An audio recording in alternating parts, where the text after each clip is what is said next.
Hey friends, it's Gretchen at Never Talks, and this evening I'm going to be showing you a video on the computer here. I'm actually downstairs on the computer on my desktop, but I want to show you how to access the FDA Adverse Event Reporting System from your browser. Now, I recommend that you do this on your desktop. It makes for a much more user-friendly experience because especially once you start to pull up the reports, it's just a lot easier to view them on a desktop screen than it is on your phone. Now, you can do it on your phone. It just makes it a lot harder. Okay, so what you're going to do is you're going to open up your browser. I use Safari here, and I'm going to go to Google.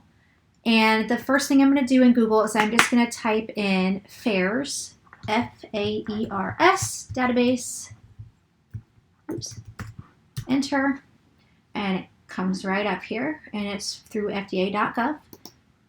And when you get to it, this is what the landing page looks like for the FAERS public dashboard. And what you want to do is look for the blue button. And on this front page here, it just kind of talks about the intention of the tool and how it's used and what it's used for. And this is primarily a database for adverse event reporting, whether it be medication errors that happened when someone was given a drug, or adverse reactions from specific drugs, or even biologic products. Now, these reports are typically generated from health professionals, but they aren't always. So it could be your doctor, it could be your practitioner, or even physician's assistants are making the reports, or even consumers can come on here and make the reports, or sometimes manufacturers as well. So they're generated from a number of different places. But yeah, it's a really helpful database. So I'm going to go ahead and show you here how to actually search for specific drugs. And since this is Never Talks, in our case, we are primarily interested in cosmetic injections or botulinum injections. So you're going to click on the blue button, and it's going to take a second for it to come up. And it brings up a disclaimer. And you have to check the box in order to proceed. And basically what this disclaimer says is it just says, how these reports were generated, which I already mentioned to you. And then it just says submission of a safety report does not constitute an admission that the medical personnel, distributor, manufacturer, etc. had somehow caused or contributed to the event. They just want to make sure, it's kind of like a liability thing. They want to make sure that this is just simply a database for reporting side effects and adverse reactions. And then it also goes on to say at the very end that the FDA does not necessarily, that this does not reflect their conclusions about these particular drugs. So you just say, I accept. Now, just a word of warning, if you use your back button frequently and you back out of this particular landing page that it's going to take you to next, you will have to go through the process of filling out the disclaimer every time. Okay, so once you're onto the public dashboard, it brings up a couple of different reports, two different types. One's in a bar graph and one's more in a list. And then it shows the total reports that have been listed on this site since it started. 20 million, 11 million of those, excluding death reports, and then an unfortunate almost 2 million reports that actually included a death report. And so you can see here, it goes in descending order of the total reports. If you're kind of curious, just how much is here. It's a massive database. But what we're primarily interested in is very specific drugs. So we're going to go ahead and go to the search bar here. It's up in the blue. It's a little bit hidden actually, but if you just look for the magnifying glass, you can click there. And it's going to pull up another search box. And this is where you can actually search for your specific drugs. Or the other thing that's really cool about it is you can also search by reaction term. So let's say you suffered from eye ptosis after receiving cosmetic botulinum injections. You could type in eyelid ptosis, and it would walk you through the steps that way. However, I think it's more effective to actually search by the product than it is the reaction term. So just to kind of show you the broad umbrella, the entire database for the products that we are most interested in here at Never Talks, I'm going to actually type in botulinum instead of typing in Botox. I'm going to type in botulinum like this. And then it's going to be, and then it's going to give me a really nice drop down menu to make it really easy for me, which I appreciate because these are really long words and they can be kind of a pain to type out. But I'm going to go ahead and select the 5, obviously, that we are the most interested in here, which is the Ana botulinum toxin A. That is our Botox. So look for the Ana or Ona. There it is. Then we're going to look for Dysport. That's Abo, botulinum toxin A. There it is. And then Jeuveau, which is the newest one. That's the P-R-A. There it is, botulinum toxin A. And then I'm going to look for Myobloc, which is type B. And you can always find Myobloc easy by type B because that's actually botulinum type B form. Okay. There it is. And then finally, I don't want to forget Xeomin, and that is the ink one. There it is, ink. So there, I've got all 5 botulinum injected products selected here at the bottom, and I'm going to press go. And then it's going to bring up some charts here, and it's going to show just kind of like what you saw on the beginning landing page. It's going to show sort of the same thing, but for these 5 drugs here. So there's been a total, since this database started, of 49,000 cases reported of adverse events.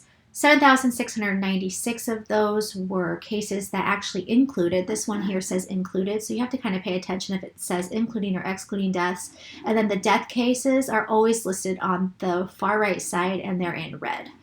Okay, so then it goes by year as far as number of cases go.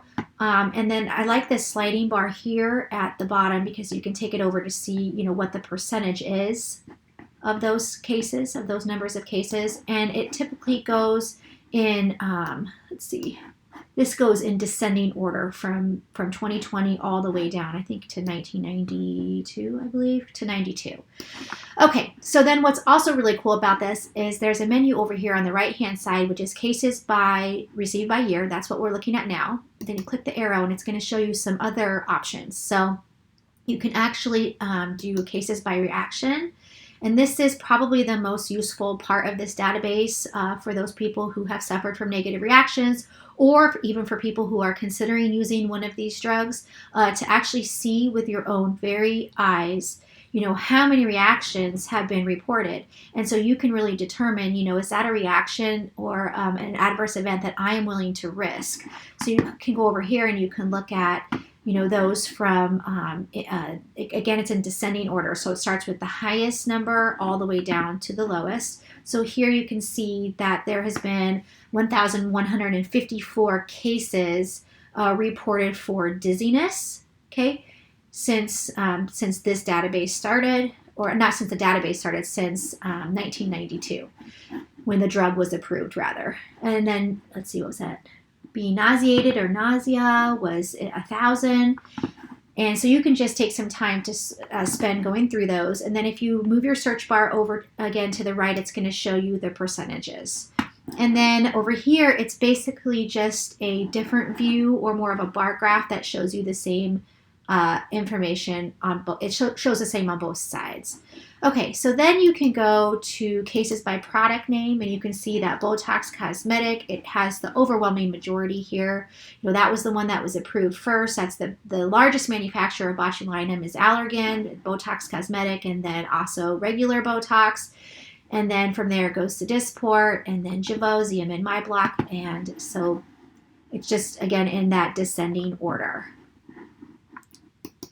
And then it does have cases listed by generic name, because sometimes, you're going to see, if you were to have an adverse event, your doctor's obviously going to look at the batch number. They're going to look at the exact, drug that was given to you. And sometimes they are actually named by their more medical terms. And I don't know what I just pressed here.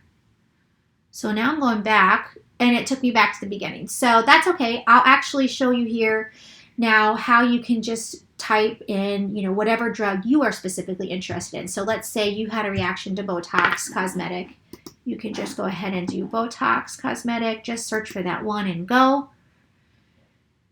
Okay, and then 26,000 total cases, 726 serious cases. So those are people who maybe haven't recovered, or their cases were very, very severely debilitating, and then 9 deaths. And I'm going to go up here to cases received by year, you can see that this year, just for Botox alone, there's already been a couple thousand adverse cases or adverse events reported here. Okay, and then it's showing the same thing on this side. And then I'll go ahead and go down a little further since I didn't get to show you that the last time. But you can also search by age group, which is always fascinating, especially to see, the younger reports come in here. Botox is sometimes used for eye spasms or blepharal spasms for young adults here. But yeah, you can do by age group, excuse me, and then you can do by sex. Overwhelming majority is female because of obviously cosmetic injections. Well, and men too. I mean, men get cosmetic injections too. And then by reporter type, excuse me. I didn't have my water down here. I'm so sorry. Excuse me. And then you can actually see by reporter type, so whether it was a healthcare professional or a consumer. And then it's also not uncommon to see that the cases were not actually specified as to who they were reported by. So this is just a very fascinating database. It provides a lot of information in one place. And I've really enjoyed really poring over these and comparing the different botulinum drugs and their specific reaction numbers, especially with reactions that seem to be the most common, like panic attacks and anxiety, these kind of things. It's just really interesting. So I hope you liked that. And then I'm just going to go ahead and show you one more thing quick. There's one more database that is also really useful. I'm going to go back to a new browser page here in Safari. And this is another FDA site. I'm going to go to Google. Okay, and the way that you get to this particular site is you're going to type in drugs at FDA. Oh, well, it still brought it up. You usually want to do an @ sign, but I had just recently searched for this, so it's still in my memory, which is good, but it's drugs @ FDA, and you're going to click on there, and it looks similar to the other database, except for this particular database is going to show you the FDA-approved drugs, and you can search by their specific name, and then this is where you can get the medication guides for all of them all on one site. So that way you're not going to a bunch of different manufacturer websites if you're wanting to read the medication guides. So I'll just type in Botox here. Did I not type Botox? What did I type really? I don't know, but let me do that again. There we go, Botox. So I'll go ahead and click Botox Cosmetic on a botulinum toxin A, and there it is. And it's going to just show me kind of a beginning page here.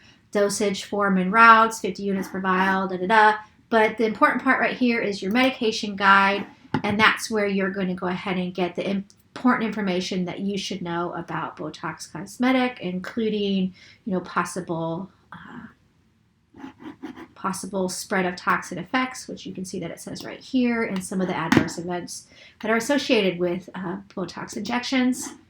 And then there's also other important information that you can link to here, and it gives you some links and some resources that are additional and also helpful.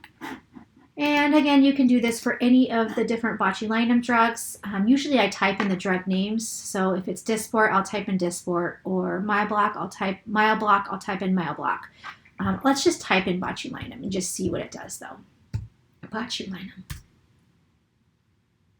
And then it's just going to list them all up there. So that is another effective way that you can search. Myobloc. Toxin type B. And there's the medication guide. Well, I hope you guys enjoyed this video this evening. I just wanted to show you how easy it is to access this information. I know that there are people out there that have to see to believe, and I am one of those people too. I get it. When I 5 years ago really started to dive into learning more about botulinum injections, I didn't know, what I know now. And in the beginning, I dismissed a lot of information, that was presented to me because I just simply hadn't seen it from my own eyes. I really am a firm believer that that researching opens your eyes up to a whole world of things. And so I just encourage you guys to spend some time on these websites and to share the information with others, especially those people who are out there who may be considering using these injections that are really dangerous.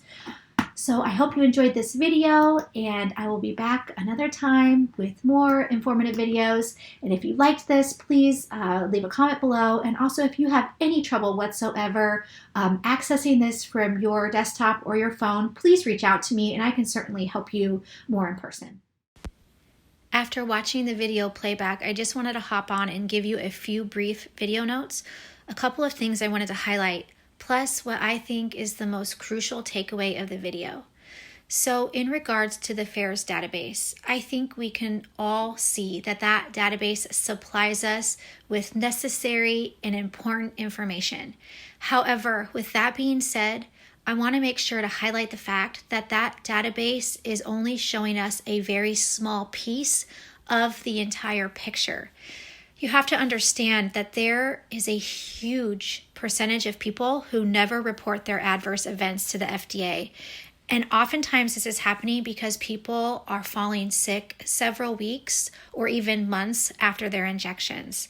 And then also, the biggest problem is that sufferers simply are not attributing their negative side effects back to the botulinum injections that they had.